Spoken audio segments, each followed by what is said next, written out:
The courtroom was electric.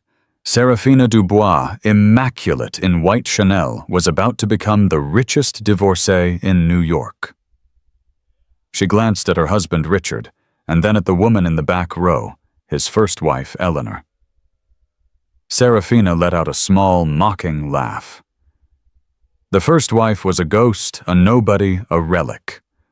Her lawyer was demanding the Hamptons estate, the Aspen Lodge, and half of his $300 million company. But the gavel was about to fall on her, not him. The judge cleared her throat, looked Serafina dead in the eye, and delivered the one line that changed everything. The air in courtroom 3B of the New York County Supreme Court was thick with the scent of old wood, expensive perfume, and pure unadulterated avarice. Today was Serafina Dubois's victory lap. She sat perched on the hard wooden bench, as if it were a throne, her posture impeccable. At 29, she was a masterpiece of curated perfection. Her hair, a cascade of honey blonde, was pulled into a sleek chignon. Her suit was not black, the color of mourning, but a brilliant, almost defiant winter white. It was Chanel, of course. Across her lap, her fingers adorned with a 10-carat yellow diamond, idly stroked the crocodile leather of her Hermès Birkin. She was the wronged wife, and she was about to be fabulously compensated for her suffering. Across the aisle sat the source of that suffering, her soon-to-be ex-husband, Richard Vance. Where Serafina was vibrant, Richard, at 45, was a study in beige. His expensive suit hung on him. His face was pallid, and his eyes the same eyes that had once charmed her. Charmed investors, charmed everyone, were fixed on his trembling hands.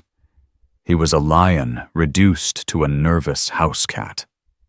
And as for the division of assets, boomed Gideon Shaw, Serafina's lawyer, my client is entitled to 50% of all marital property acquired during their 5-year union.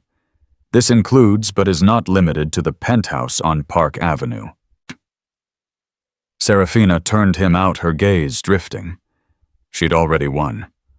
The past 5 years had been a whirlwind. She'd met Richard when she was a 24-year-old intern at his burgeoning private equity firm, Vance Capital. He was married, of course. But to Serafina, married was just a logistical hurdle, not a moral one.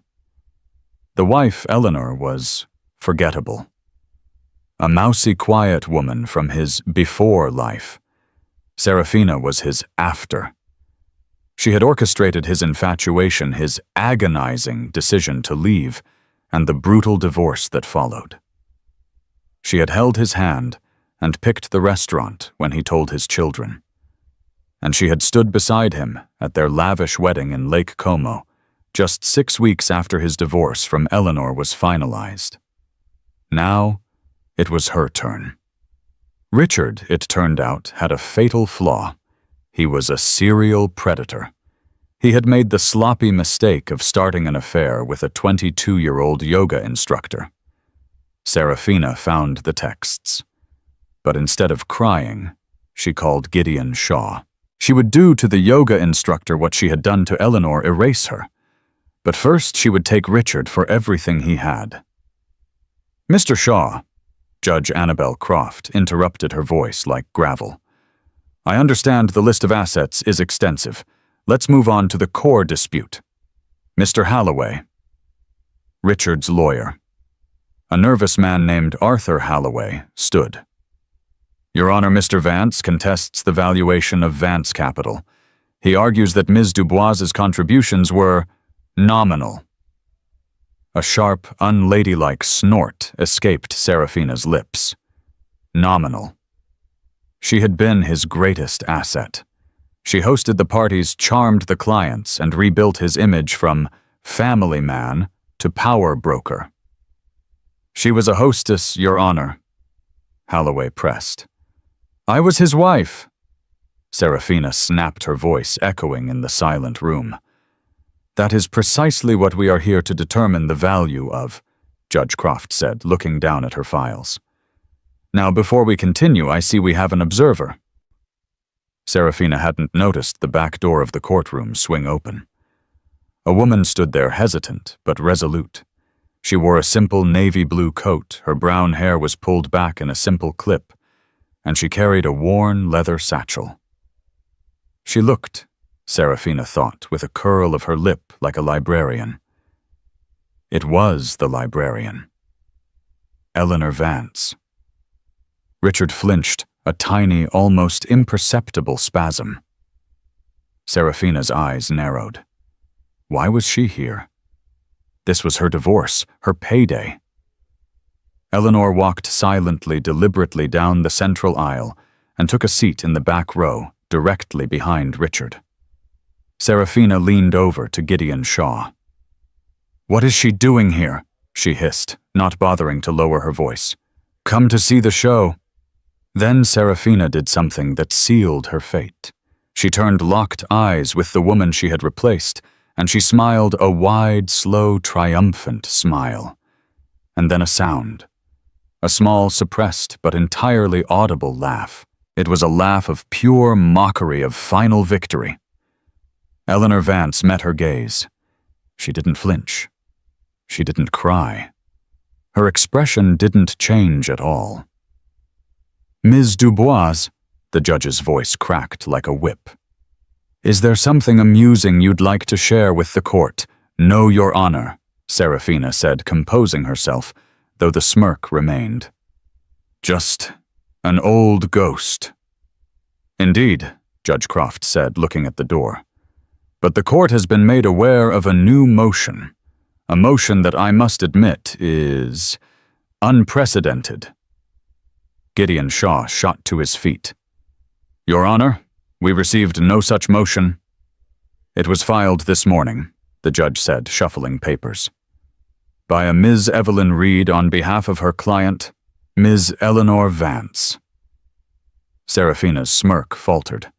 The laugh died in her throat. "What? She has no standing here. Her divorce was 5 years ago. This is my day." A new woman, sharp in a charcoal gray suit, stood up from the seat next to Eleanor. "Your Honor, my client, Eleanor Vance, is here to assert her standing." "Standing as what?" Shaw boomed. "A disgruntled first wife. The court has no time for this." Evelyn Reed smiled, a thin, dangerous smile. "As Mr. Richard Vance's only legal and current wife." Eleanor Vance had not always been a ghost. 20 years ago, she was Eleanor Matheson, a brilliant, ambitious economics major at NYU. That's where she met Richard Vance, a charismatic, charming, and utterly penniless business student. He had the ambition. She had the brains. He would quote the Wall Street Journal. She would quietly correct his math. They were for a decade an unstoppable team. They married a year after graduation in a simple ceremony at City Hall. She worked 2 jobs, one as a bookkeeper, one as a waitress, to put him through his MBA at Columbia. His first business plan, the one that would eventually become Vance Capital, was written on their tiny laminate-topped kitchen table. She was the one who found the flaw in his initial algorithm, the one who suggested the market niche he would later exploit. She typed the proposals. She balanced the books. She was co-founder partner and chief strategist, all while holding the title of supportive wife. Their first 10 years were a blur of hard work and shared dreams. They had 2 children, a boy and a girl. They bought a modest house in Westchester. When Vance Capital finally landed its first major client, a $50 million infusion from a stubborn old money family, it was Eleanor who had spent 6 months patiently, meticulously earning the trust of the family's matriarch. Richard threw the party. Eleanor had built the foundation. And then the money came. And with the money came the change. It was slow at first. The modest house became a starter home. Richard started traveling more. Client dinners stretched into late nights. He traded his worn-out Timex for a Rolex, his Ford for a Maserati. He started using words like optics and synergy, and he started looking at Eleanor as if she were a piece of outdated furniture. She was 40. She was tired. She had dedicated her entire adult life to his dream, which she had always thought was their dream. Then came Serafina. Eleanor was no fool.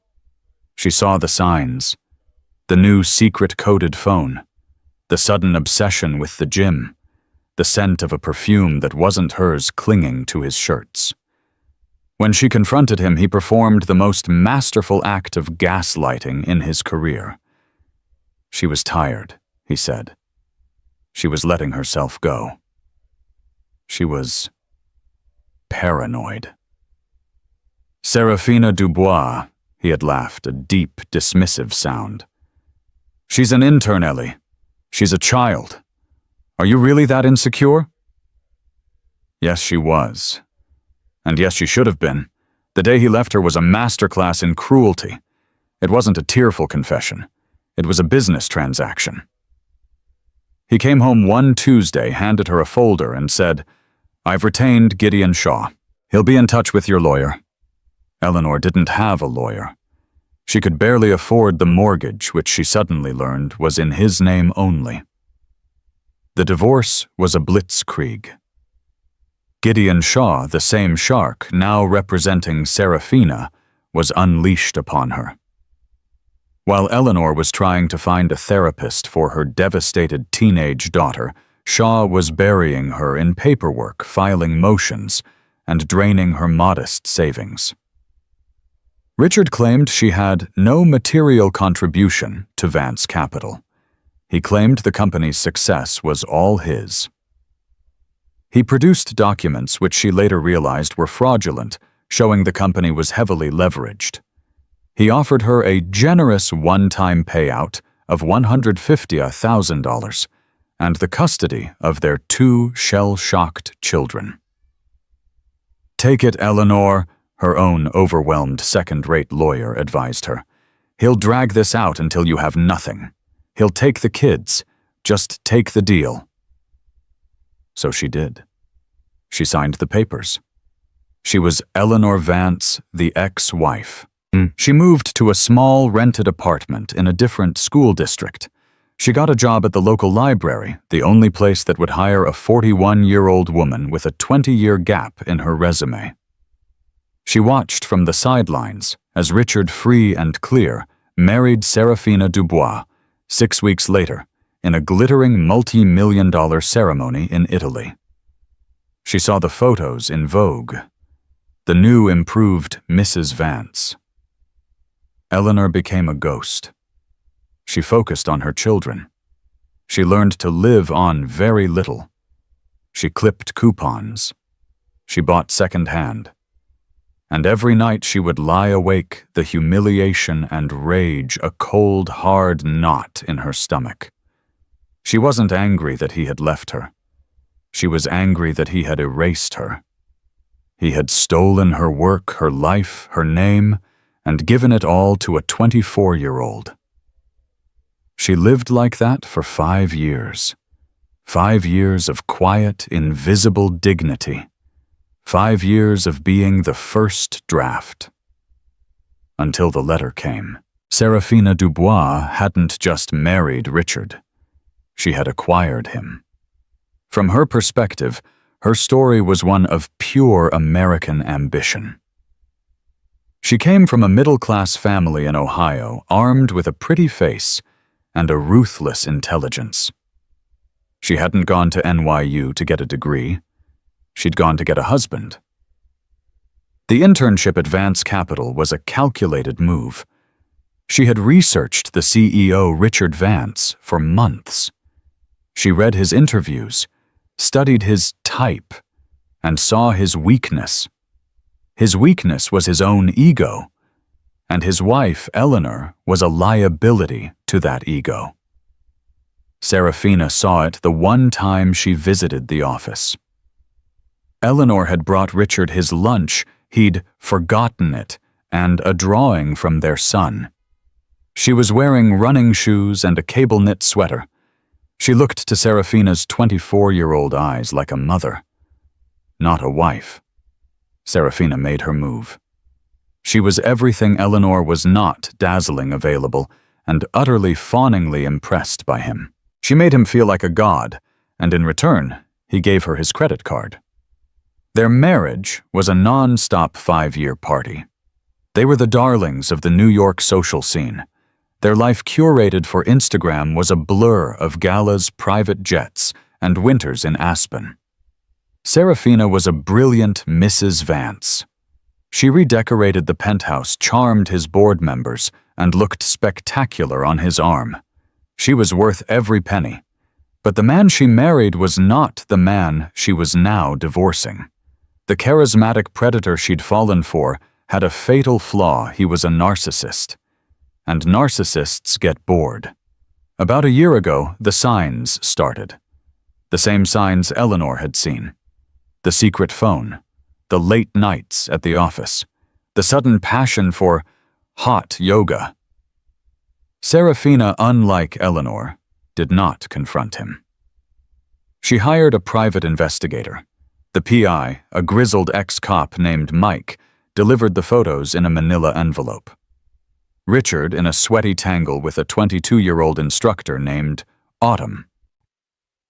Serafina's first emotion wasn't sadness. It was furious. Not at the betrayal, but at the insult.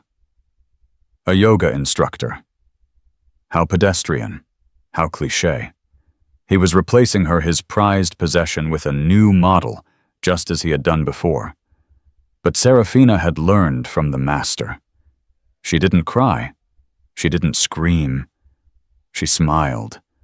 She knew Richard's finances better than he did. For 5 years, she had been his shadow. She knew where the offshore accounts were. She knew about the shell corporations. She knew he had been systematically and illegally devaluing Vance Capital, on paper preparing for the day he would inevitably discard her. He was planning to do to her exactly what he had done to Eleanor. He had underestimated her. He thought she was just a pretty face. He forgot she was the one who had helped him draft the asset-hiding strategies. She immediately called Gideon Shaw. "Richard's cheating," she said, not a tremor in her voice. "I want to file. And I want to file first. I want you to freeze everything." Gideon Shaw, sensing the billion-dollar payday, was ecstatic. They would hit him hard. They would claim extreme emotional distress and dissipation of marital assets. They would argue that her contribution to Vance Capital was integral, as she was the face of the brand. Her plan was perfect. She would take 50% of the real value, not the cooked books. She would take the penthouse, the Hamptons house, and enough cash to start her own lifestyle brand. She would leave him in a rented apartment, and she would take her new 25-year-old Pilates instructor on a trip to St. Bart's. She was so close. The finish line was in sight. Today was just the final formality.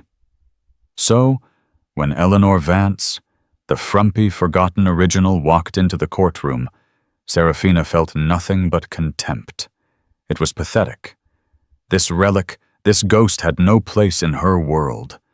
Eleanor was the past. She, Serafina, was the present and the future. The sound of her own laugh echoing in the courtroom was the sound of her triumph. Until the other lawyer stood up. As Mr. Richard Vance's only legal and current wife. The words hung in the air, nonsensical. A buzzing started in Serafina's ears. "What?" she whispered. "What is the meaning of this, Ms. Reed?" Judge Croft demanded, her eyes flashing. "It's quite simple, Your Honor." Evelyn Reed said, her voice clear and strong, cutting through the stunned silence. "My client, Eleanor Vance, and Mr. Richard Vance were never divorced. The letter had arrived on a rainy Tuesday 3 months ago. Eleanor was sorting mail at the library's front desk, her life reduced to a quiet routine of stamps, barcodes, and the polite shushing of teenagers. Tucked between a current resident flyer and a utility bill was a thick, cream-colored envelope from the Internal Revenue Service. Her blood ran cold. The IRS. She opened it with trembling fingers. It was a notice of deficiency. It claimed that she and her spouse, Richard Vance, had underreported their income for the 2022 tax year and owed $1.2 million in back taxes and penalties. Eleanor stared at it, bewildered. 2022. She had been divorced for 4 years by then. She hadn't seen Richard, let alone filed taxes with him, since 2018. She had filed single every year, reporting her modest $42,000 librarian's salary. She assumed it was a mistake. She called the number. After an hour on hold, a weary IRS agent named Brenda pulled up her file. "No, ma'am, this isn't a mistake," Brenda said flatly. "Our records show a married filing jointly return for Richard and Eleanor Vance for 2018, 2019, 2020, 2021, and 2022. It was filed by Mr. Vance's accounting firm." Eleanor's knees went weak. But we were divorced. I signed the papers in 2018. The decree was final." "I don't see any divorce decree in your file, ma'am," Brenda said. "As far as the federal government is concerned, you are still Mrs. Richard Vance. And ma'am, you are jointly liable for that $1.2 million. Eleanor hung up the phone and threw up in the staff bathroom. He hadn't just ruined her life, he had tethered her to his sinking ship. He had been filing fraudulent joint tax returns for 5 years after their divorce, using her name, her social security number, and her lower tax bracket, all while he was gallivanting around the world with his new wife.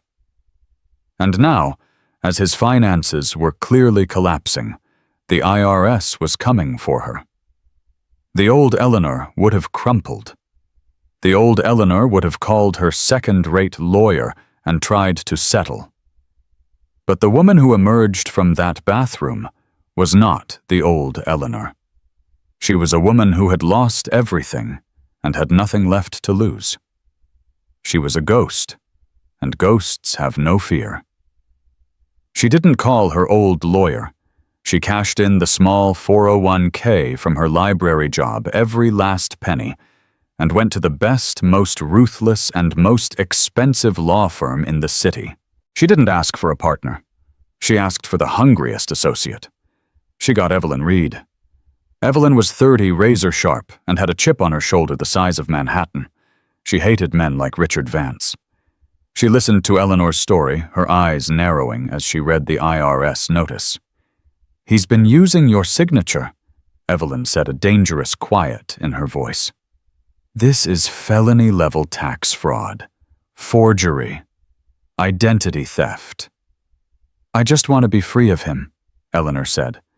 "I just want them to know I'm not his wife." Evelyn tapped the paper. "That's the problem, Eleanor. I think you might be." Evelyn spent the next 2 weeks in the digital salt mines of the New York court system. She pulled the file for Vance v. Vance, case number 30419, 2018. "This is bizarre," Evelyn said, spreading the papers on her desk a few days later. "What?" Eleanor asked. "Look." Evelyn pointed to a docket entry. "Here's your divorce petition filed by his lawyer Gideon Shaw. Here's your acceptance of service. Here's the final settlement you signed. And here is the final decree of divorce, signed by Judge Miller on October 12, 2018. "See," Eleanor said, relieved. "It's final." "Hold on," Evelyn said, her eyes scanning. "Look at this." 2 days later, October 14th, 2018. A new filing. She read it aloud. Ex parte motion to vacate final decree. Filed by Arthur Halloway on behalf of the petitioner Richard Vance. What does that mean? It means 2 days after the divorce was finalized, Richard's other lawyer, not Shaw but his quiet corporate lawyer, filed a motion to cancel it. And look at the reason: clerical error and premature filing. Parties in active reconciliation. Reconciliation? Eleanor gasped. We weren't reconciling. He was in Italy planning his wedding. I know, Evelyn said, her voice grim. And then on October 15th, motion granted, final decree vacated. Case dismissed. Eleanor stared, uncomprehending. Evelyn Reed laid it out. He played you, Eleanor. He played everyone. He needed you to think you were divorced so you wouldn't contest his marriage to Serafina. He needed you to sign that settlement so you'd be legally barred from coming after his company later. So he had his shark Shaw rush you through a settlement. The second you signed it, he had his other lawyer, Halloway, go to a different judge and vacate the entire divorce, claiming you two were getting back together. He probably told the judge you'd had a change of heart. But why? Eleanor whispered. Why go to all that trouble? Why not just stay divorced? Taxes. Evelyn said, her voice cold. And control. By staying married to you, he could file married filing jointly and save millions. He could keep you, his first and most dangerous business partner, legally muzzled. And, I suspect, he kept you as a firewall. A firewall? He's a bigamist, Eleanor.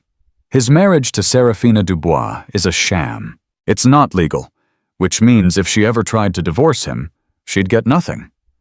It's the ultimate asset protection plan. He was using his first wife to defraud his second.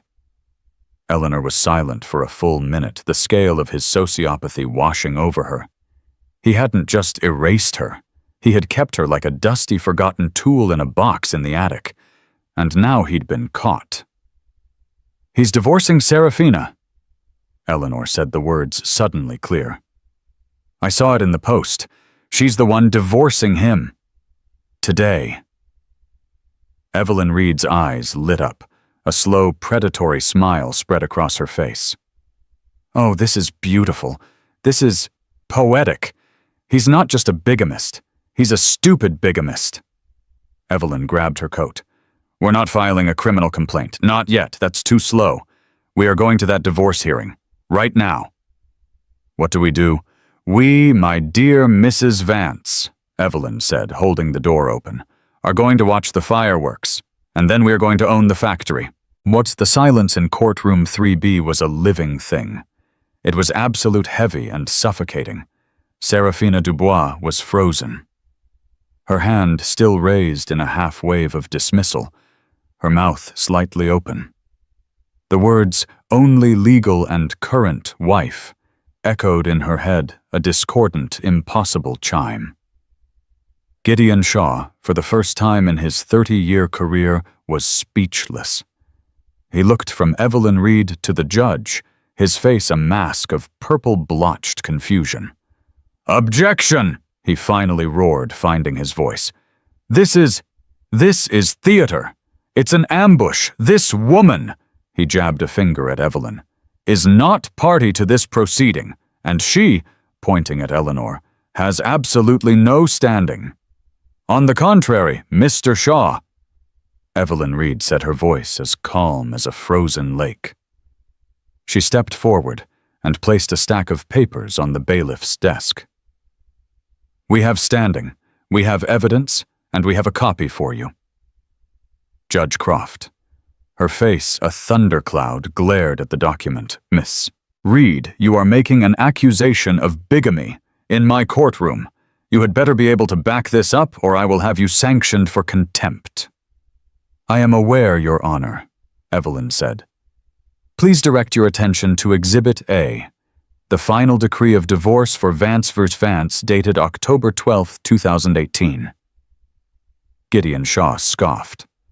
My own office filed that I was there. It's final. Please now direct your attention to Exhibit B. Evelyn continued, her voice rising.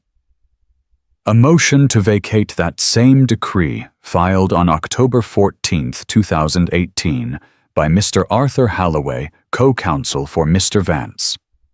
And Exhibit C, the order signed by Judge Miller granting that motion. The decree was vacated. The case was dismissed. The marriage was and remains intact. A gasp rippled through the gallery. All eyes turned to Richard Vance. Richard was no longer pale. He was a slick, greenish gray. His lawyer, Arthur Halloway, the same lawyer who had filed the motion, was staring at his own shoes, looking as if he wished the floor would open up and swallow him. Serafina's head snapped toward Richard. Rick, she whispered the first crack, appearing in her perfect facade. Rick, what is she talking about? Richard wouldn't look at her. He just stared forward, his jaw working silently. This is absurd, Gideon Shaw bellowed, trying to regain control. A clerical error. It must be my client, Ms. Dubois, was married to Mr. Vance in Lake Como, Italy on December 1st, 2018. We have the marriage certificate. It's a valid legal marriage. It's a very pretty and very expensive piece of paper, Evelyn Reed countered. But it is not a legal marriage certificate. A man cannot be married to two women at once, Mr. Shaw. Not even in Italy. His marriage to Ms. Eleanor Vance supersedes it. Serafina finally found her voice. It was high and thin. No. No. You're lying. He wouldn't. He couldn't. She looked at Richard, desperation replacing her arrogance. Rick, tell them she's lying. Tell them you divorced her. Richard Vance slowly, agonizingly turned his head. He looked at Serafina, the woman he had built a 5-year fantasy with. And in his eyes she saw nothing. No love, no remorse, just the cold, dead calculation of a man trapped. Arthur, Richard murmured to his lawyer. Arthur Halloway visibly winced. Your Honor, my client, we may need to request a continuance to review these allegations. A continuance, Judge Croft thundered, her patience snapping. Mr. Halloway, you are an officer of the court. Did you or did you not file the motion to vacate in 2018? Halloway's silence was the answer. And Mr. Vance, the judge turned her fury on him. Did you or did you not know you were still legally married to Ms. Eleanor Vance when you participated in a marriage ceremony with Miss Serafina Dubois? Richard's hands were shaking so badly he clasped them together. He said nothing. And in that moment, Serafina understood. The laughter she had directed at Eleanor just moments before, it all came rushing back, choking her. He knew. He had known this whole time, for 5 years. Their entire marriage was a lie. Her home, her name, her status. It was all built on a foundation of fraud. He had used her just as he had used Eleanor. But worse, he had made her a fool. You, she began, her voice a low, animalistic growl. You bastard! She launched herself at him. You did this to me, she shrieked, her perfectly manicured nails raking at his face.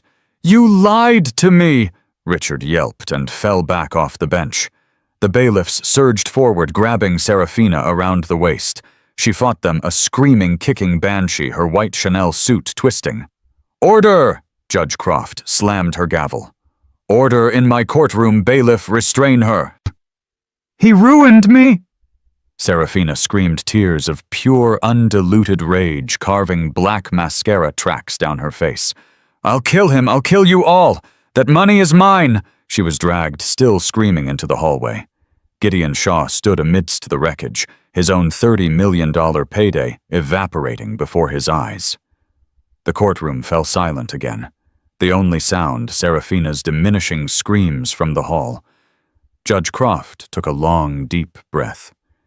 She looked at Richard, who was now straightening his tie, a scratch bleeding freely on his cheek.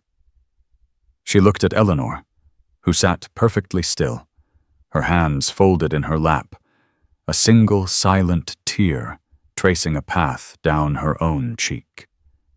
It was not a tear of sadness. It was a tear of release. Finally, the judge looked down at the documents for the divorce of Dubois versus Vance. And then she spoke. Judge Annabel Croft surveyed the wreckage of her courtroom. Serafina's abandoned Birkin bag lay on its side, spilling its contents, a gold Amex, a tube of $80 lipstick, a bottle of anxiety medication. Richard Vance was dabbing at his bleeding cheek with a silk pocket square. His lawyer Holloway looked physically ill, and Eleanor Vance sat a pillar of quiet dignity with her bulldog lawyer Evelyn Reed beside her. "Well," Judge Croft said, her voice dripping with a dry, cold fury, "this has been an illuminating morning." She fixed her gaze on Gideon Shaw, who was numbly gathering his papers. "Mr. Shaw," she said. He jumped. "Yes, Your Honor. You are representing Ms. Serafina Dubois in this matter, correct?" "Yes, Your Honor." "And you are petitioning this court for a dissolution of her marriage to Mr. Richard Vance and a subsequent division of marital assets." "That is correct, Your Honor." Judge Croft leaned forward, her eyes like steel traps. "Mr. Shaw, how can this court dissolve a marriage that does not exist?" Gideon Shaw's face, which had been pale, flushed a deep, hopeless red. "Your Honor, my client, she entered into the marriage in good faith." "Good faith," the judge shot back. "Good faith is a shield, Mr. Shaw, not a sword. It does not magically create a legal contract where one cannot exist." Mr. Vance was not legally available to be married. His prior and I emphasize prior marriage to Ms. Eleanor Vance was never terminated. She turned her gaze on Richard. "Mr. Vance, you have perpetrated a fraud on Ms. Dubois, a fraud on your first wife, a fraud on the IRS, and most foolishly a fraud on this court. Your conduct is not just immoral, it is criminal. Bigamy is a Class E felony in the state of New York." Richard's lawyer Holloway finally spoke, his voice a desperate rasp. "Your Honor, this is all a terrible misunderstanding, a clerical error. Mr. Vance had every intention of—" "Silence, Mr. Holloway!" Judge Croft roared, and for the first time her voice shook with rage. "You, an officer of the court, were complicit. You filed the motion to vacate. You will have your own chance to explain your actions to the Bar Association, I assure you." Holloway turned white and sat down hard. Judge Croft returned to her primary target, Gideon Shaw. "Mr. Shaw, your client, Ms. Dubois, has been petitioning for a 50% stake in Vance Capital," the judge said, reading from the file. "She has been demanding the Park Avenue penthouse, the Hamptons estate, and the Aspen Lodge. Is that correct?" "Yes, but, Your Honor, she is by law not entitled to them." The words hit with the force of a physical blow. "Under New York domestic relations law," the judge continued, as if lecturing a classroom, "a party to avoid marriage such as this one is not a spouse. If you are not a spouse, you are not entitled to equitable distribution. You are not entitled to alimony. You are not entitled to anything." She looked up over her glasses at the door where Serafina had been dragged out. "Your client, Mr. Shaw, has spent the last 5 years in a state of, let's call it, unmarried cohabitation. Her relationship to Mr. Vance is not that of a wife. It is in the cold, hard eyes of the law, that of a mistress." Mistress. The word hung in the air, brutal and precise. The very thing Serafina had prided herself on not being. She had won. She was the wife. And now with one word the judge had stripped her of her entire identity. "Therefore," Judge Croft said, her voice ringing with finality, "the petition before me, Dubois versus Vance, is fundamentally invalid. There are no marital assets to divide because there is no marriage." She lifted her gavel. "This case," she declared, "is dismissed with prejudice." Bang! The sound of the gavel was deafening. Bang! "And I am referring this entire matter, Mr. Vance, for bigamy and perjury, Mr. Halloway for ethics violations, and the IRS for 5 years of fraudulent joint tax returns to the district attorney's office, effective immediately." Bang! "This court is adjourned." Judge Croft stood and swept from the room, her black robes billowing behind her. Richard Vance didn't move. He just sat staring at the wood grain of the table. He was a man who had built an empire on lies, and his entire world had just been dismantled in less than 10 minutes by a librarian and a legal associate. Evelyn Reed leaned over and gently touched Eleanor's arm. "It's over." Eleanor nodded, taking a deep, shuddering breath. She stood up. Her legs were shaking, but she stood. She looked across the aisle at the man who had been her partner, her tormentor and her husband for 25 years. He looked up, his eyes meeting hers. In them she saw no remorse, only surprise. The surprise of a predator who had just been outsmarted by his prey. Eleanor turned, and without a backward glance, walked out of the courtroom. The scene outside courtroom 3B was a different kind of chaos than the one within. The soundproofed doors muffled the bang of the gavel, but the emotional shrapnel had already hit. Serafina Dubois was slumped on a hard wooden bench, a grotesque parody of the triumphant queen who had sat there an hour earlier. Her white Chanel suit, once a symbol of her purity and victory, was now ripped at the shoulder seam from her struggle with the bailiffs. Her face, a priceless canvas that morning, was a ruin of streaked mascara and splotchy, rage-filled tears. She was no longer screaming. A terrifying, hollow silence had fallen over her. The fight was gone, replaced by the dawning icy horror of comprehension. Gideon Shaw emerged from the courtroom, his $5,000 Italian leather briefcase suddenly looking like a cheap prop. His face was gray, the face of a man who had just watched a $30 million commission vaporize. "Gideon." Serafina whimpered, the sound small and pathetic. She tried to stand, but her legs wobbled. "Gideon, what do we do now? We sue him. For fraud. We sue him for emotional distress. I gave him the best years of my life. I hosted his parties. I made him." Gideon Shaw, who had fawned over her for months, looked at her with the flat, dead eyes of a fish.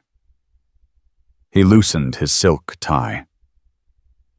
"Serafina," he said, and the fact he used her first name, not Ms. Dubois, was the first blow.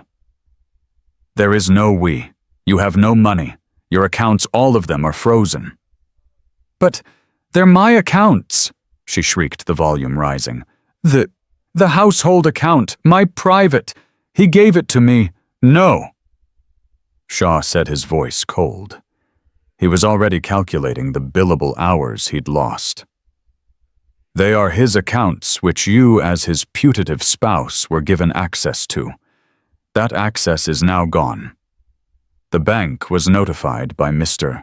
Holloway's office 10 minutes ago on the advice of his criminal counsel, who I assure you is already on his way. You are not his wife. You have no claim. But the penthouse, my things, the penthouse is an asset of Vance Capital. You are not an officer of that company. You are not a spouse. You are an occupant, and your occupancy is terminated.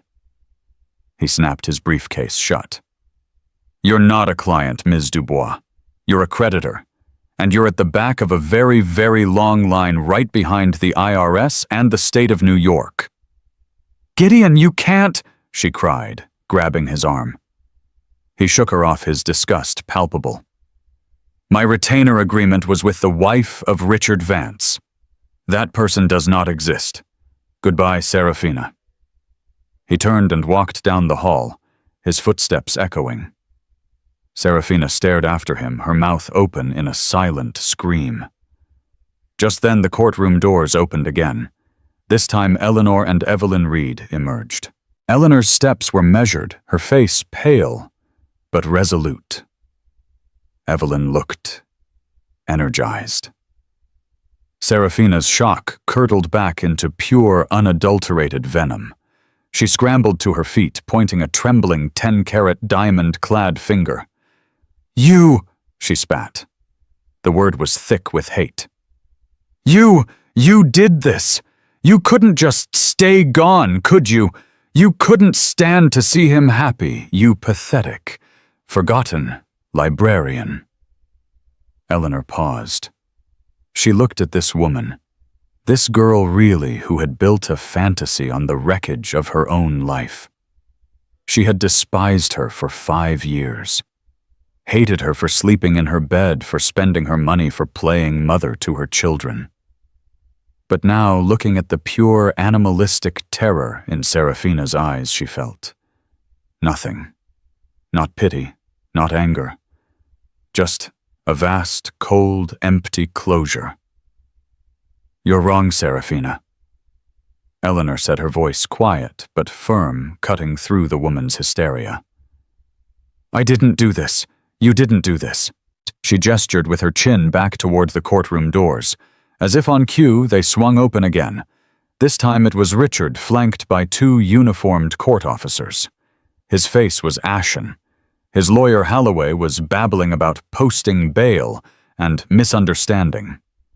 One of the officers unclipped his handcuffs. Richard's eyes met Serafina's. There was no apology, no love, just cold reptilian panic. He did this, Eleanor finished, her voice flat. He did it to both of us.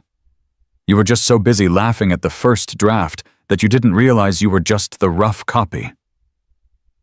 You, what? Serafina whispered the words, not computing. He was never going to let you win. He was never going to let anyone win. He needed you to feel superior to me, just as he needed me to feel erased by you. We were just 2 different tools in his box. Eleanor adjusted the strap of her worn leather satchel. My advice? Get a good lawyer. Oh, wait, she said, recycling Serafina's own earlier arrogance. You can't afford one. Eleanor and Evelyn walked to the elevator, not looking back. Serafina watched them go. Then she watched as the court officers placed the handcuffs on Richard's wrists. The click was sharp and final in the marble hallway. Photographers alerted by a source suddenly swarmed the corridor, flashbulbs erupting, turning the scene into a chaotic, strobing nightmare. Mr. Vance! Mr. Vance, is it true you're a bigamist? Serafina, how does it feel to be the other woman? Serafina cringed, turning her face away. The other woman. The one word she had built her entire identity on destroying. She was in the end nothing more than an expensive mistress. The fallout was nuclear. Richard Vance's perp walk was the lead story on every news site by lunch. He was charged with bigamy, 3 counts of felony tax fraud, and perjury. Vance Capital stock, which was publicly traded, was halted and then plummeted 80% in after-hours trading. Serafina's humiliation was swift and total. She took a cab back to the penthouse, but her key fob didn't work. The doorman, a man she had tipped $500 at Christmas, wouldn't meet her eye. "I'm sorry, Ms. Dubois. We've been instructed not to allow you access." "It's Mrs. Vance!" she screamed, her voice cracking. "No, ma'am," the doorman said, his voice flat. "It's not." Her gold Amex was, as Gideon predicted, declined. She was locked out. Her friends, the socialites she had lunched with, suddenly had their phones turned off. She was a pariah. The next day, the New York Post cover was a split-screen Eleanor's dignified, composed face, leaving court, and Serafina's twisted in a mask of rage, being restrained by a bailiff. The headline, "The Wife and the Canife." She was last seen 2 weeks later arguing with the manager of a Manhattan mini-storage, trying to pay for a 10x10 unit with a handful of cash she'd gotten from selling her Cartier love bracelet at a cash-for-gold pawn shop. Her civil suit against Richard, filed by a bottom-feeder lawyer, was dismissed. She was just one of hundreds of creditors in his bankruptcy, and she would never see a dime. Meanwhile, 2 days after the hearing, Evelyn Reed was in a very different location, a sterile gray interrogation room at the Rikers Island intake facility. Richard Vance sat across from her, wearing an ill-fitting orange jumpsuit. The contrast with his Tom Ford suit was almost comical. He had the beginnings of a patchy beard, and his eyes were bloodshot. "Ms. Reed," he rasped, I don't know what you want. Your lawyer is busy trying to negotiate a bail package with the U.S. attorney who thinks you're a flight risk," Evelyn said, placing her briefcase on the table and opening it. "I'm not here to talk about your bail.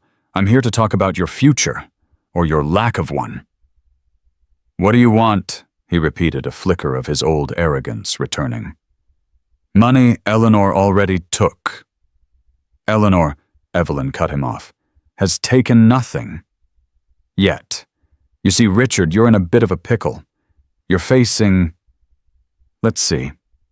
She pulled out a notepad. 10 to 15 years for the federal tax fraud, another 4 for the state bigamy charge, and the DA hates men like you, so he's not going to plea. Your entire life? It's over. Richard's face twitched. "I'll fight it. With what your assets are frozen. Your company is worthless. Your mistress is suing you. Your reputation is radioactive." Evelyn leaned forward. "You have one card left to play. And it's not yours. It's mine." "What are you talking about?" "I'm talking about your wife, Eleanor. The DA. It turns out is very interested in hearing from her. She is the primary victim of your tax fraud. Her testimony, the testimony of a loyal, wronged wife you abandoned and then used as a financial shield, will send you away for the full 15. She's scheduled to give her statement tomorrow." Richard's blood ran cold. He finally understood. What does she want?" he whispered. "It's not what she wants, Richard. It's what she's willing to take," Evelyn said. She slid 2 documents across the table. The first is a statement in mitigation of sentence. In it, Eleanor Vance, your loving and forgiving wife, tells the DA that this was all a terrible misunderstanding, that you were under extreme stress, and that she believes you've learned your lesson. She will humbly ask for leniency. Richard's eyes widened with relief. She'll do that. "She will," Evelyn said, "as soon as you sign the second document." She pushed the other file forward.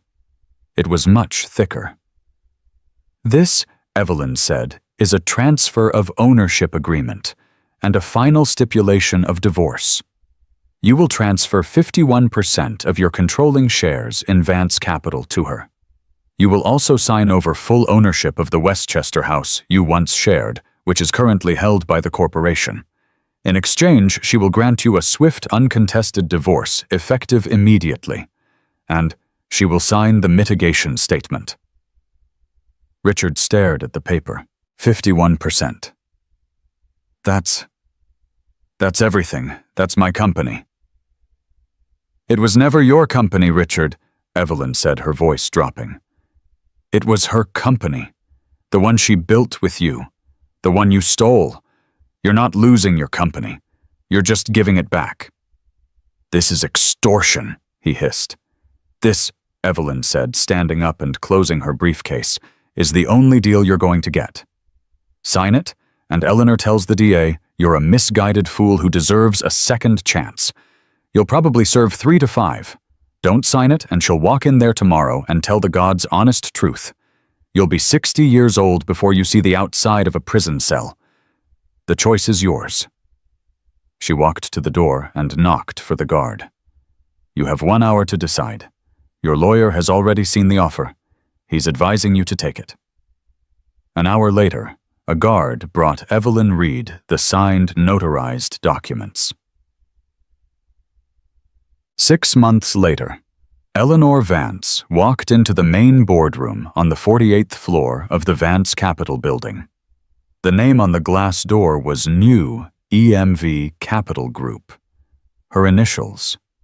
She was not the mousy, invisible woman from the courtroom. She was 46 years old, and she looked for the first time in 2 decades like herself. She wore a perfectly tailored, razor-sharp navy blue Armani suit. Her hair, which she'd once hidden in a clip, was cut in a sleek, modern bob that framed her intelligent, watchful eyes. The remaining board members, the ones she hadn't fired yet, were already seated. They were Richard's men, old money dinosaurs, who had snickered at her for years. Today, they were silent, their faces a mixture of fear and resentment. Eleanor took her place at the head of the table, in Richard's chair. She placed her leather satchel, the same one she'd carried into court, on the table. "Good morning, gentlemen," she said, her voice clear and strong, echoing in the silent room. "I'm sure you've all read the third quarter restructuring plan. We will be dissolving the lifestyle and entertainment funds. Those were Mr. Vance's vanity projects. We are refocusing on our core strategy, algorithmic market analysis." One of the older men, a man named Henderson, cleared his throat. "With all due respect, Ms. Vance. Eleanor, that algorithm is 2 decades old. Richard himself said it was outdated," Eleanor finished for him. She looked him dead in the eye. "That's because Mr. Vance never understood it. I wrote that algorithm. And for the past 5 years, from my desk at the Westchester Public Library, I've been refining it." She opened her satchel and pulled out a single, simple flash drive. "This," she said, "is the real EMV Capital. Our entire model is about to change. Your compliance is expected. Your contributions are welcome. But your loyalty to the past is a liability." She looked around the table, meeting the eyes of every single man who had once dismissed her as Richard's little wife. "He's in a minimum security prison in upstate New York. I am the CEO. Are there any questions?" There were none. Eleanor nodded once. "Good. Then let's get to work." In the end, Serafina's laugh in that courtroom was the last laugh she'd ever have at Eleanor's expense. She learned the hard way that when you build your life on someone else's ruins, you'd better check if the foundation is stable. Richard Vance learned that fraud and ego can build an empire, but truth and a smart, underestimated woman can bring it all crashing down. But this story isn't just about revenge. It's about reclamation. Eleanor Vance didn't just get her money back. She got her life back. She took back her name, her power, and her story. What do you think, was Serafina a villain, or just another one of Richard's victims? Let us know your thoughts in the comments below. This story is a powerful reminder that the truth always comes out, and sometimes the person you dismissed as a ghost is the one holding all the power. If you loved this story, please hit that like button. Share it with someone who needs to hear it, and make sure you subscribe for more real-life drama.